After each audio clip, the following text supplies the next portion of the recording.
네, 발표해 주신 우리 정민경 가족 수고 많으셨고요. 그리고 설문에 참여해 주신 여러분 모두 또 동참해 주셔서 감사합니다. 모르겠어요.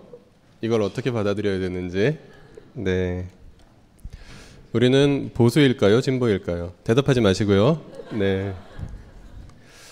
다행히 지지하는 정당이 없다라고 대답해 주신 분이 과반수였고, 그리고 일부러 그랬는지는 모르지만 그 부분을 빨간색으로 표시를 해 주셨기 때문에 우리는 보수일 수도 있다라는 그런 여지를 가져봅니다.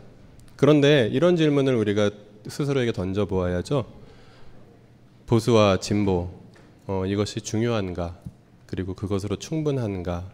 라는 것입니다. 어떻습니까, 여러분? 보수, 진보, 이런 문제가 우리나라에서는 굉장히 중요한 이슈를 만들어내고 있는데 충분할까요? 그리고 서로를 나는 보수네, 나는 진보네 하면서 편을 가르는 것, 이것은 또한 우리가 그리스도인으로서 해야 하는 혹은 해도 되는 일일까요? 이런 것들을 좀 깊이 고민해 보아야 할 것 같습니다. 저는 그래서 여러분께 내가 보수인지 진보인지, 진짜 보수와 진짜 진보를 구별하는 방법을 여러분께 조금 재미있게 알려드리도록 하겠습니다. 먼저 진짜 보수를 구별하는 방법입니다. 우리나라 형법 241조가 뭐였는지 아십니까? 간통입니다. 이 형법 241조가 2015년 2월 26일에 위헌 판결을 받았습니다. 즉 우리나라에 간통이라는 죄가 없어졌다는 것입니다. 그래서 간통이라는 이상한 말을 자꾸 목사가 설교 시간에 자꾸 얘기해서 너무 죄송하긴 한데, 간통을 해도 처벌받지 않고 단지 배우자에게 위자료만 주면 되는 것으로 법이 바뀌었습니다. 보수는 소중한 가치들을 지키는 사람들입니다. 만약에 이 간통이라는 죄가 없어진, 거기다가 10계명에도 나와 있죠. 간음하지 말라. 이 죄가 형법에서 없어지는 것을 그냥 묵인하셨다면 여러분 중에 한 분도 진짜 보수는 없다는 것입니다.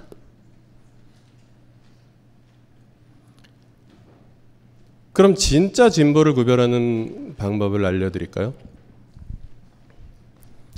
여러분이 이제 어느 정도 연세가 드셔서 자식을 출가시킬 때가 되었는데, 자식이 동성 애인을 데려와서 결혼을 하겠다고 합니다. 그때에 기쁘게 축복하면서 승낙하실 수 있으면, 진심으로, 그러면 여러분은 진짜 진보입니다. 어떤 의미에서 우리는 전부 진보이고 어떤 의미에서 우리는 전부 보수입니다. 그 진짜 진보와 진짜 보수 사이에 중간 어디에 있는 사람이지, 나는 보수다라는 말도 굉장히 문제가 있는 말이고 나는 진보다라는 말도 굉장히 문제가 있을 수 있는 말이다라는 것입니다. 근데 우리나라는 막 보수와 진보, 우파와 좌파 이런 이야기들을 굉장히 많이 하는 나라인 것 같은데, 우파와 좌파는 개인과 사회의 관계, 그리고 자유와 평등의 관계 등에 대해서 어떤 것을 더 중요시하는가에 대한 성향에 대한 구분입니다. 그리고 보수와 진보는 사회의 발전이나 변화를 추구하는 데 있어서 속도에 관련된 문제입니다. 그래서 진보는 빨리 변화시키자 하는 쪽이고 보수는 천천히 변화시키자 하는 쪽입니다. 두 가지 구분 모두 굉장히 상대적인 개념이다라는 것입니다.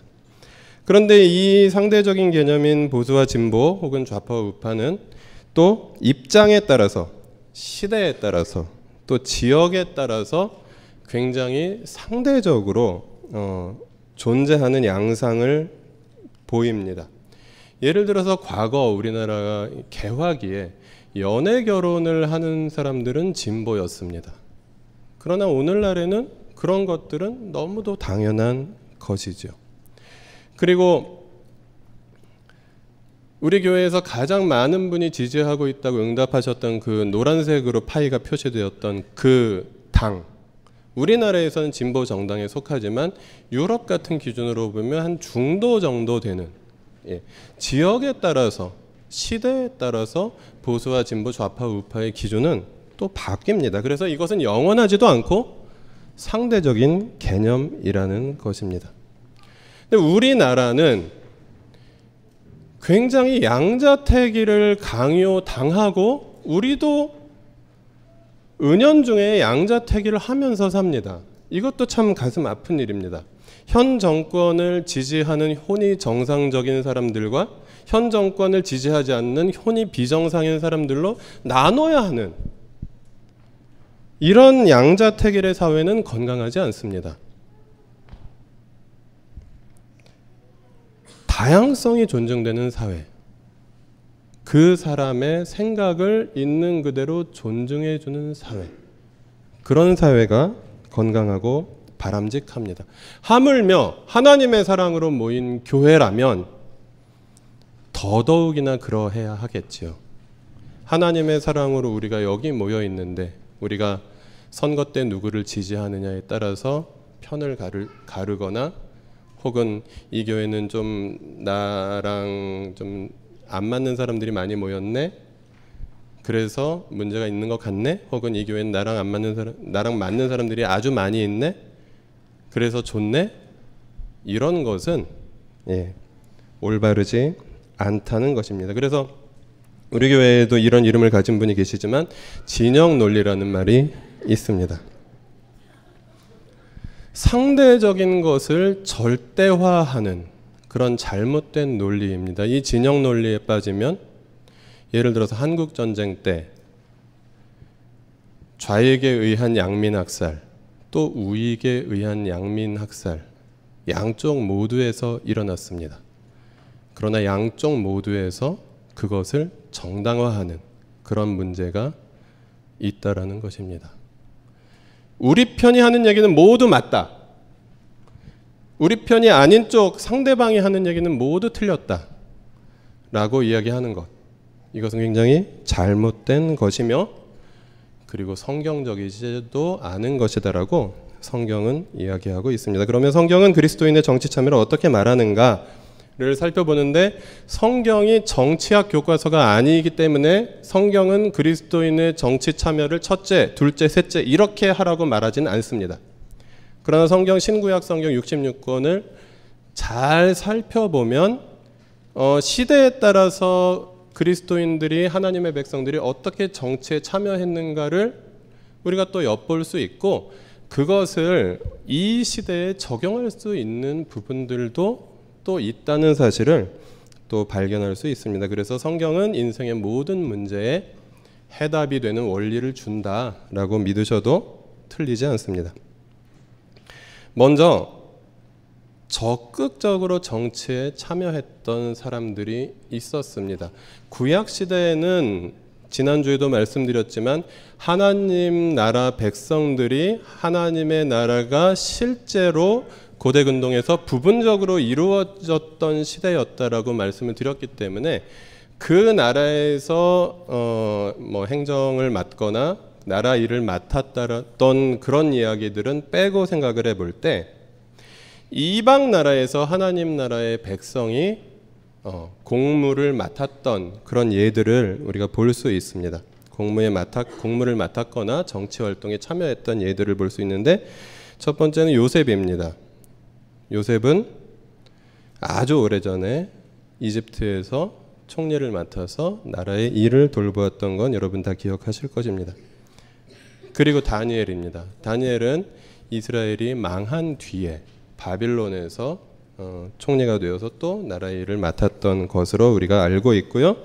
그리고 에스더입니다. 에스더는 왕비였기 때문에 정치가라고는 볼 수 없지만 오늘 제가 예시한 그 에스더 4장 16절 같은 경우를 보면 이런 말이 나옵니다. 같이 한번 읽어보실까요? 어서 수산에 있는 유다 사람들을 한 곳에 모으시고 나를 위하여 금식하게 하십시오. 사흘 동안은 밤낮 먹지도 마시지도 말게 하십시오. 나와 내 시녀들도 그렇게 금식하겠습니다. 그렇게 하고 난 다음에 법을 어기고서라도 내가 임금님께 나아가겠습니다. 그러다가 죽으면 죽으렵니다. 네, 에스더 왕비가 페르시아에서 그 궁정에서 혹은 그 궁정 정치 속에서 어떠한 행동을 법을 어겨가면서 목숨을 걸어가면서 하고 있는 모습을 통해서 볼 때 또 현실 정치에 참여하고 있었던 하나님 나라의 백성의 한 분으로, 그래서 그를 통해서 그 페르시아에서 살고 있었던 모든 유대인들이 목숨을 건질 수 있었던 그런 일들이 있었던 것을 우리는 기억합니다. 또 비판적으로 현실 정치에 참여했던 사람들이 있었습니다. 이들은 공물을 직접 맡지 아니하고 하나님의 정의를 선포했던 예언자들이었습니다. 아모스 선지자를 비롯해서 많은 선지자들이 그러하였습니다.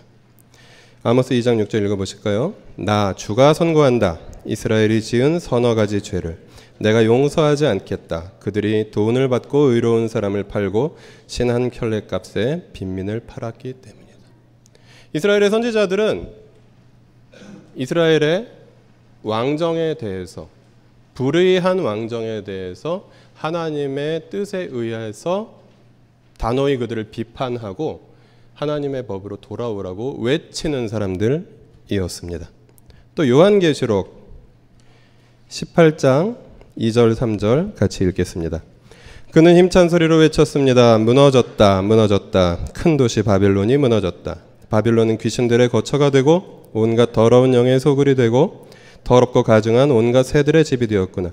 이는 모든 민족이 그 도시의 음행에서 빚어진 분노의 포도주를 마시고 세상의 왕들이 그 도시와 더불어 음행하고 세상의 상인들이 그 도시의 사치바람에 치부하였기 때문이다. 네, 여기서 바벨론은 과거에 있었던 바벨론 왕국이 아니라 사도 요한 당시의 로마를 상징합니다. 왜 로마를 로마라고 하지 아니하고 바벨론이라고 했을까요?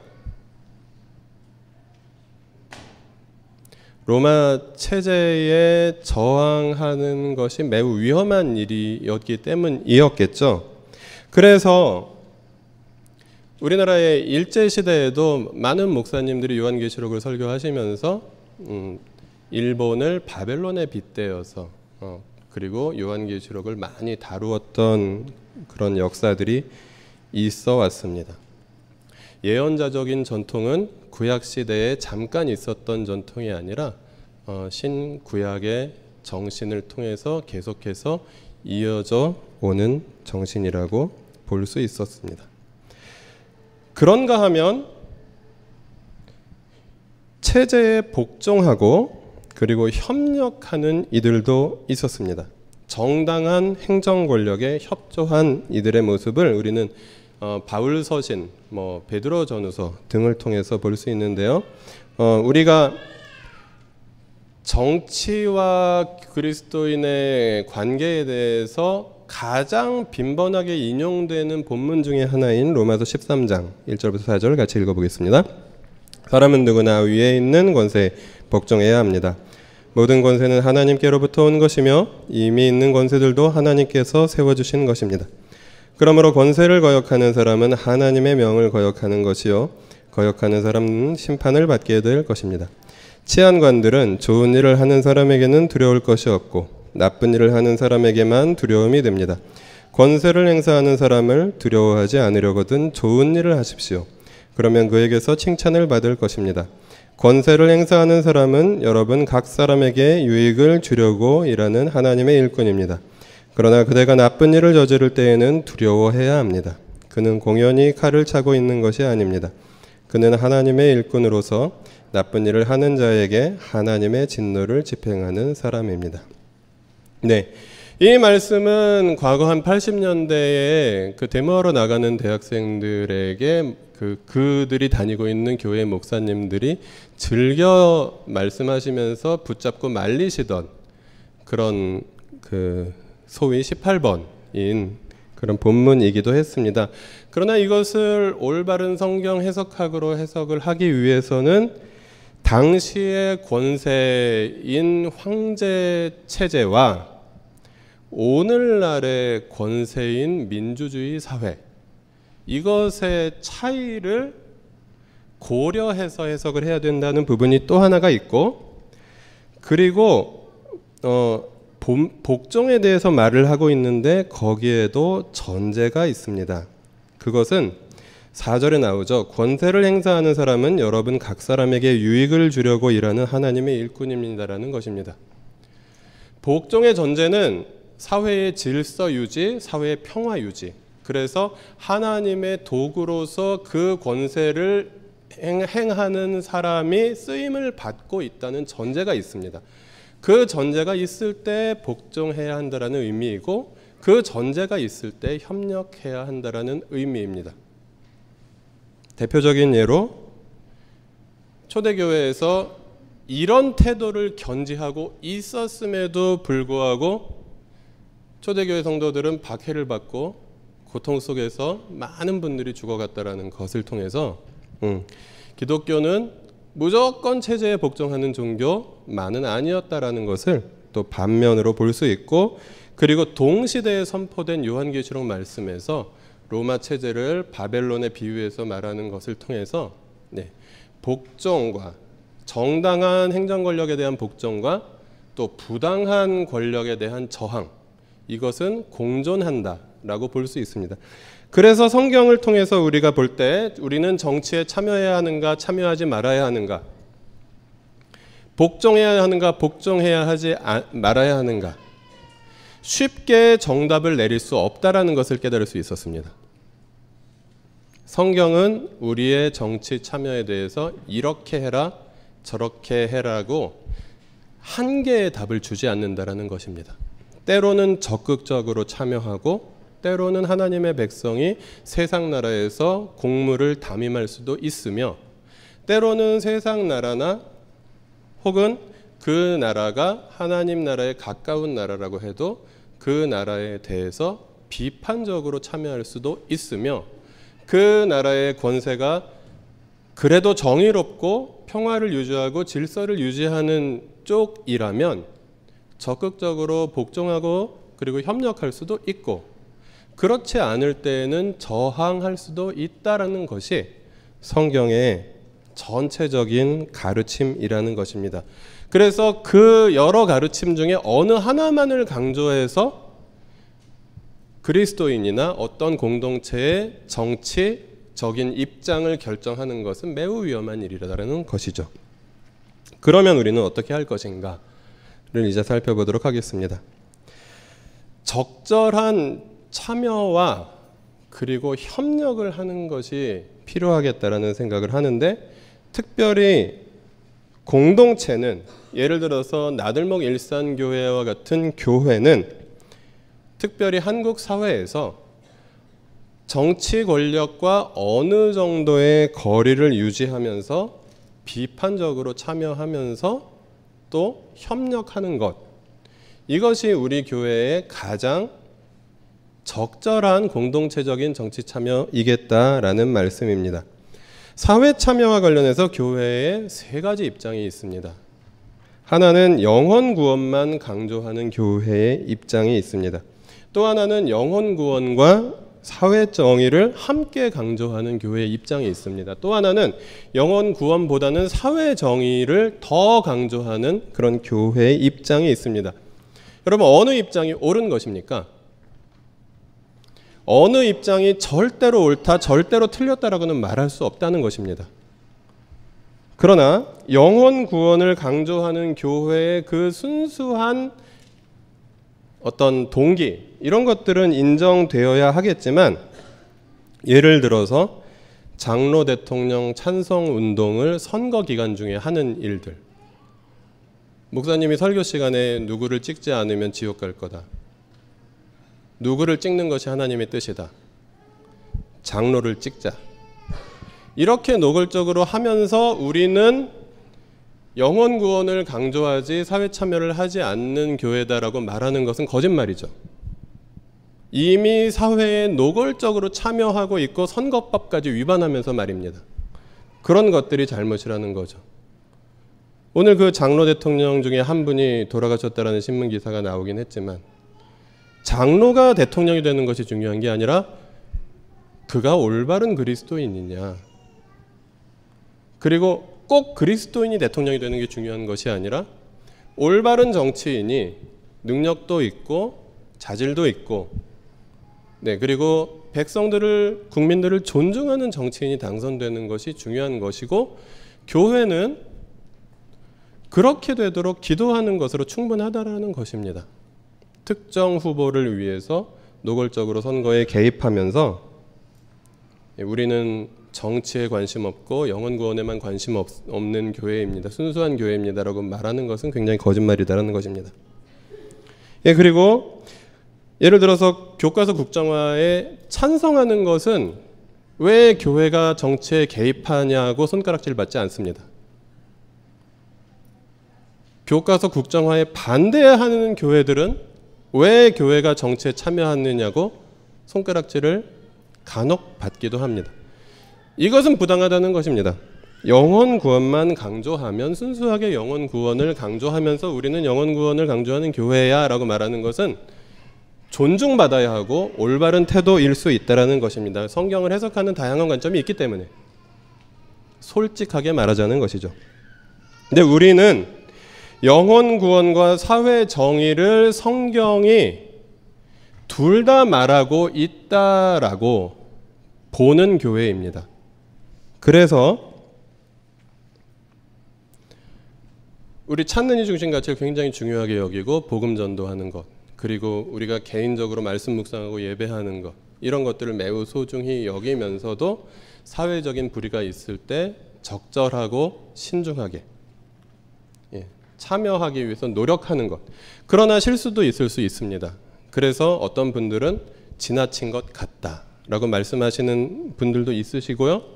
그분들의 그 지나친 것 같다라고 말씀하시는 것도 존중받아야 합니다.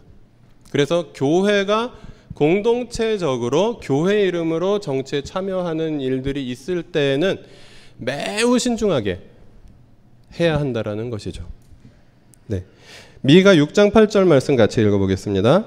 너 사람아, 무엇이 착한 일인지를 주님께서 이미 말씀하셨다.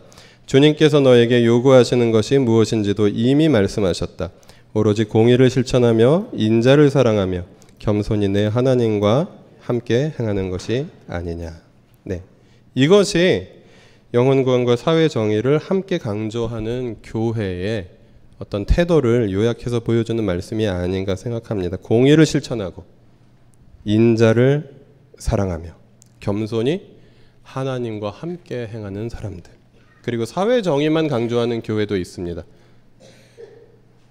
우리는 그런 입장을 따르지 않고요, 영혼 구원과 사회 정의를 동시에 강조하는 교회로서 존재합니다. 우리 같은 교회가 이 세상에 많을까요, 적을까요? 우리나라에는 많지 않을 거라고 생각합니다. 영혼 구원만 더 강조하는 교회가 더 많을 것 같습니다. 우리 교회는 그래서 소수의 입장입니다. 그러나 진리는 꼭 다수에 있는 것도 아니고, 우리가 발견한 성경의 진리가, 성경의 하나님 나라의 복음이 개인의 구원만을 말하는 것이 아니라 사회 전체의 그 복음이, 아니 자연에까지 그 복음이 흘러가서 하나님의 나라가 온전히 회복돼야 되는 것을 믿는, 우리는 그런 교회라는 것 기억해 주셨으면 좋겠습니다. 그러나 너무 지나치다 싶을 때는 언제든지 말씀해 주십시오. 여러분의 다양한 의견이 존중되는 교회가 되어야 한다는 것입니다. 그래서 나들목 일산교회 정치 참여 원칙을 몇 가지를 우리가 생각을 해보았는데, 이것은 제 머릿속에서 어젯밤에 나온 이야기가 아니라 교회 개척 과정의 한 2년 가까운 기간 동안에 나들목 모자익 뭐 지금 1.2 버전까지 여러분께 다음 주에 보여드릴 텐데, 우리 교회의 어떤 교회 매뉴얼을 만드는 것 작업들을 함께 하면서 개척 멤버들이 한 2년 가까이 고민한 것들을 약간 제가 요약해가지고 적어본 것입니다. 공직 선거 과정의 중립을 유지합니다. 그래서 특정 정당, 특정 후보를 지지하거나 반대하거나 하지 않습니다. 목사님이 설교 시간에 어떤 후보를 찍어라, 어떤 후보를 찍지 마세요 라고 절대로 말하지 않습니다. 이것은 꼭 좋고 나쁜 것을 떠나서 한국 사회의 현실 속에서 교회가 중립을 지키는 것이 더 옳다라고 판단했기 때문입니다. 그러나 공식 기구를 통한 협치를 저희는 추구합니다. 요즘에 거버넌스라는 말이 많이 있죠. 그래서 예를 들어서 기초자치단체, 지방자치단체 같은 곳들에서 단체장의 임기도 자주 바뀌고, 그리고 공무원들이 할 수 있는 능력에도 한계가 있고, 그리고 시민들의 자발적인 참여, 그리고 계속해서 그 일들을 감당해온 자발적인 시민들의 그 시민단체들의 네트워크, 이런 것들을 존중해서 시민단체들과 시민사회와 공직 자치단체가 협력하는 것, 이것을 요즘에 거버넌스라고 이야기하는데 한국말로 협치라고 합니다. 이런 과정에 우리는 참여합니다. 이주민 정책이라든가 인권 정책이라든가 교회가 하나님의 뜻을 따라서 할 수 있는 그런 공식적인 채널을 통한 정당한 그런 참여들, 우리는 로마서 13장 말씀을 따라서 참여합니다. 그리고 행정 권력의 정책이나 예산 집행 등을 감시합니다. 짐 얼리스라는 분이 이런 말을 했습니다. 예산안은 도덕적 문서다. 그 도시의 예산안은 그 도시의 도덕을 말해준다라는 것입니다. 그 도시의 예산안을 보면 얼마나 많은 돈을 누구를 위해서 쓰는지, 약자를 위해서 얼마나 많은 예산을 배정하고 약자들이 그래서 더 나은 삶을 살 수 있도록 돕는지, 아니면 가진 자들의 이익을 추구하는 데에 예산을 쓰는지, 나라 전체 예산을 보아도 어느 도에 편중된 예산을 쓰는지, 아니면 어느 도에는 예산을 배제하는지, 그런 것들에 따라서, 또 어느 계층의 예산을 주로 분배하는지에 따라서 그 나라, 그 도시의 도덕성을 말해준다라는 것입니다. 예산안도 그러할진데 그 예산을 공정하게 작성해서 투명하고 공정하게 집행하느냐, 이런 것들을 감시하는 것이 필요하다라는 것입니다. 이것은 굉장히 불법적인 것도 아니고 무슨 정치 투쟁을 하는 것도 아닙니다. 정당한 지자체의 그런 절차를 통해서 예산을 집행을 감시하는 것. 그래서 우리 교회에서도 몇 분이 그런 교육을 받으셨고, 제가 알기로 한 2분 정도 거기에 참여하고 계신 것으로 알고 있습니다. 그래서 교회가 교회 이름으로 막 정치의 전면에 나서서 투쟁하는 것, 이것이 한국 사회 속에서 적절한지 적절하지 않은지에 대한 논란이 있을 수 있다면, 이렇게 공식적인 채널을 통해서 우리가 정당한 우리의 세금이 어떻게 쓰여지는지 또 감시하고 들여다보는 것, 그리고 지자체가 협력을 요청할 경우에 우리가 전문성을 살릴 수 있는 부분을 가지고 또 협력하는 것, 이런 것을 통해서 우리는 정치에 참여한다라는 것이죠. 그리고 지역사회, 시민사회단체들과의 연대와 협력을 계속해서 모색하고 있습니다. 그렇다면 개인은 어떻게 해야 하겠습니까? 교회가 교회의 이름으로, 나도 뭐 일산교회의 이름으로 정치를 참여하는 것은 제한적이고 중립적이고 공식적이고 신중한 태도를 가진다면, 개인은 공무 담임을 하거나 공직에 피선되거나 등을 포함한 적극적인 참여가 성경의 말씀과 같이 가능하다라는 것이죠. 건강한 시민과 지도자를 양성하는 교회가 그래서 중요하다는 것입니다. 여러분이 진심으로 응답하셨는지 장난으로 응답하셨는지는 잘 모르겠지만 98%의 교인들이 선거 때마다 선거에 참여하고 있으면서 그 임기가 아직 한 절반 정도밖에 되지 않은 국회의원이나 시장의 이름을 모른다라는 것은 매우 놀라운 일입니다. 그래서 적어도 국회의원이나 시장의 이름을 알려드리는 일 정도로부터 시작해서 민주시민으로서 어떻게 건강하게 정치에 참여하면서 살아가실 수 있을지에 대해서 교회는 함께 고민하고 그렇게 해서 함께 여러분의 건강한 참여를 보장해야 한다는 것이고, 그리고 우리 중에 또 혹시 이 사회를 이끌어갈 지도자가 준비되어야 한다면 그런 지도자들을 키우는 일들도 또 교회가 해야 하는 일입니다.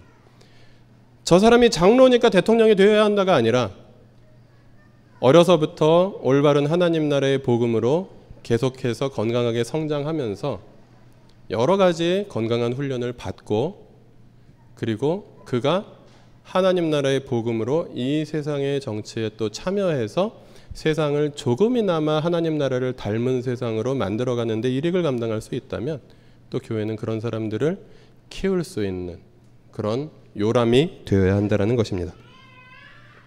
그리고 투표 과정에서 이 사회의 지극히 작은 자들을 위해서 투표하는 것, 그것이 하나님의 뜻이라는 것입니다.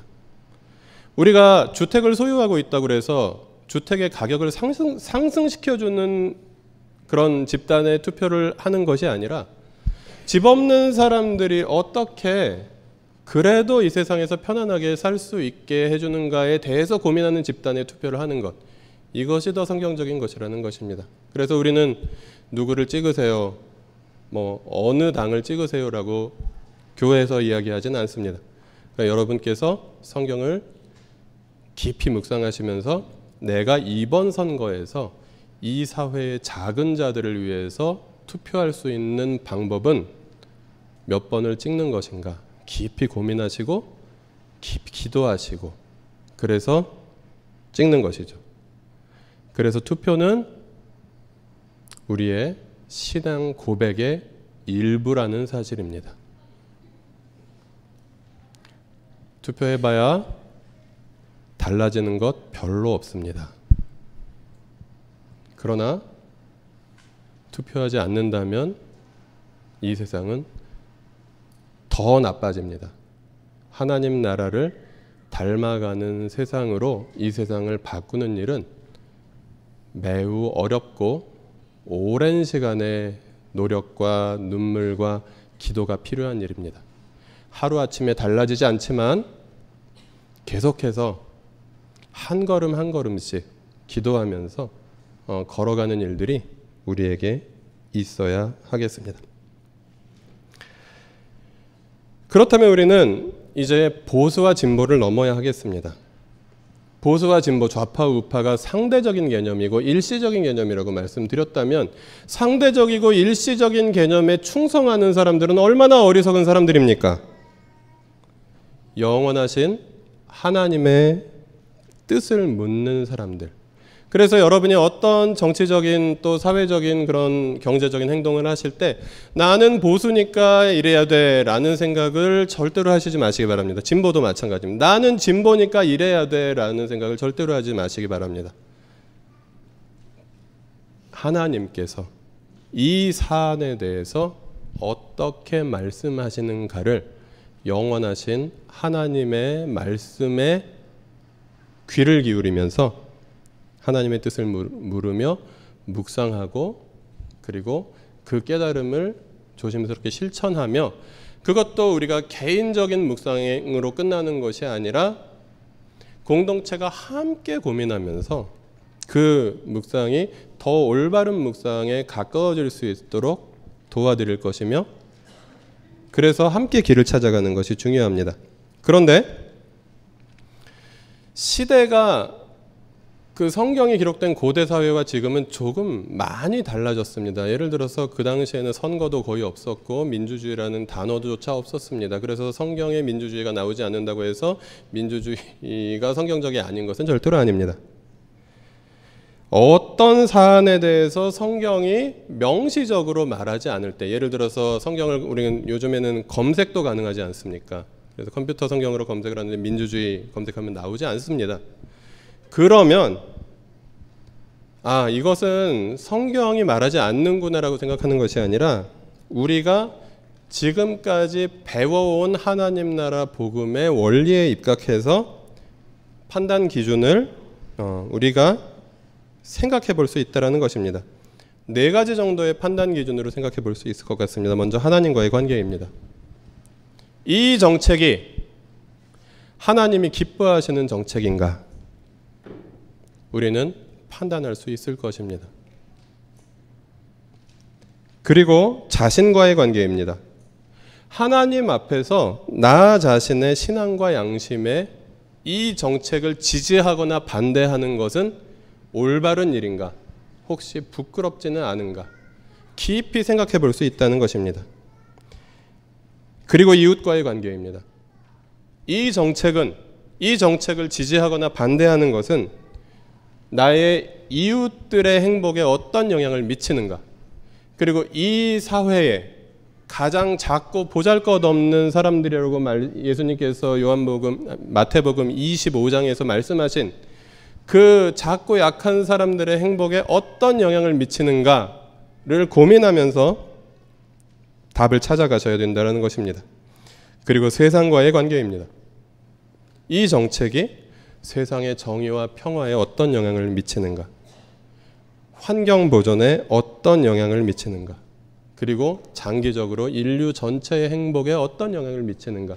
이런 그 4가지 요소들을 충분히 고민하면서 또 공동체가 함께 답을 찾아가면서 우리의 신앙과 성경에 대한 이해가 계속해서 성숙해가는 과정을 통해서 우리는 보다 더 하나님 나라 백성다운 정치적인 행동들을 결정할 수 있을 것이고, 그러할 때에 우리가 꿈꾸는 그 하나님의 나라, 나중에 죽어서야 맛볼 수 있는 나라가 아니라 이 세상 속에서도 불완전하지만 이 세상 속에서 우리 그리스도인들만 맛보는 것이 아니라 온 세상 사람들이 함께 조금이라도 맛보게, 그래서 이 우리가 살아가는 세상이 하나님 나라를 조금이라도 더 닮은 세상으로 만들어가며 살아가는 것, 이것은 우리 하나님 나라 백성들의 사명이다라는 것이 오늘 여러분께 드리고 싶은 말씀 나눔의 주제입니다.